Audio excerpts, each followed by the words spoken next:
Uma relação conjugal pode se encerrar por vários motivos. Pela morte, que encerra o vínculo conjugal, também pelo divórcio, pela separação e muito incomum hoje é a anulação do casamento.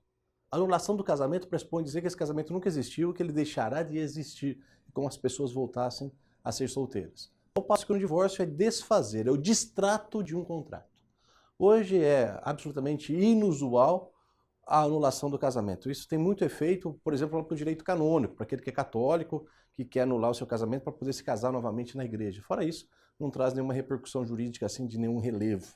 Basta ter uma ideia, na minha realidade de escritório, já devo ter feito brincando uns 50 divórcios e nunca fiz uma anulação de casamento.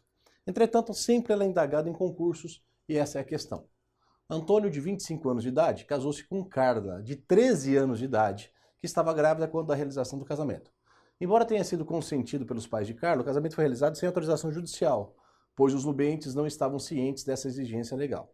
A respeito dessa situação hipotética, assinale a opção correta.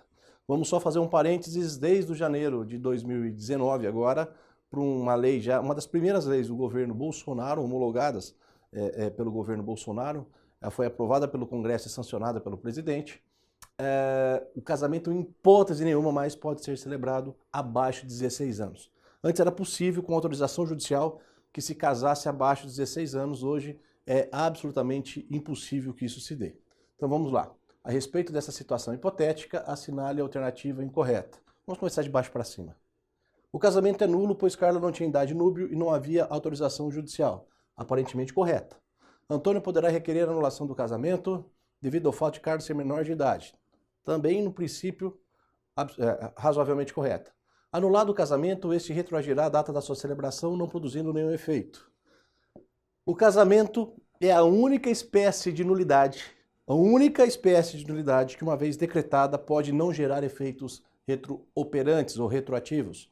Quando um ato é nulo desde sempre, é nulo desde a sua gênese, com o casamento não. Se contraído por pessoas de boa fé, o chamado casamento putativo, se o juiz vier a declarar a sua nulidade, os efeitos da declaração dessa nulidade são são para o futuro, nunca para o passado. Então essa questão aqui está absolutamente equivocada. É vedada a anulação do casamento unicamente pelo fato de Carla ser menor de idade. Carla poderá confirmar o casamento após o nascimento da criança, isso aqui não tem nada a ver. Vejam, aparentemente é uma situação hipotética de nulidade do casamento. Antônio pode requerer anulação de casamento, o casamento é nulo, pois Carla não tinha idade núbil. Aliás, essa questão aqui estaria equivocada também, só porque quem pode pedir a anulação do casamento é quem é com ele prejudicado, no caso a própria menor. Antônio jamais teria essa legitimidade. O casamento é nulo, pois Carla não tinha idade núbil e não havia autorização, e é vedada a anulação do casamento unicamente pelo fato de Carla ser menor de idade. São duas alternativas que no primeiro momento se contrapõe. E aqui está a solução nessa questão.